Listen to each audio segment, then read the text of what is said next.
গোপন সংবাদের ভিত্তিতে জানা যায়, সুন্দরবনের কুখ্যাত ডাকাত ছোট সুমন বাহিনীর সদস্যরা বাগেরহাটের মোংলা থানাধীন সীমান্ত খাল সংলগ্ন এলাকায় অবস্থান করছে।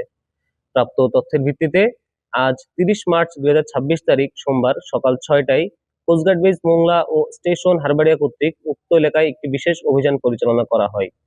অভিযান চলাকালীন সুন্দরবনের কুখ্যাত ডাকাত ছোট সুমন বাহিনীর একটি আস্তানা চিহ্নিত করে তা ধ্বংস করা হয়। এছাড়া ডাকাতির কাজে ব্যবহৃত একটি ওয়াকিটকি, রান্নার কাজে ব্যবহৃত নিত্য প্রয়োজনীয় দ্রব্য সহ আরো অন্যান্য আনুষঙ্গিক মালামাল জব্দ করা হয়।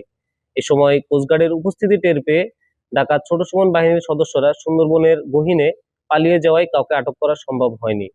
জব্দকৃত মালামালের পরবর্তী আইনানুগ ব্যবস্থা গ্রহণের কার্যক্রম প্রক্রিয়াধীন রয়েছে। আমরা দস্যুদের উদ্দেশ্যে বলতে চাই, সুন্দরবনকে দস্যুমুক্ত রাখতে বাংলাদেশ কোস্টগার্ড ভবিষ্যতেও এ ধরনের অভিযান অব্যাহত রাখবে।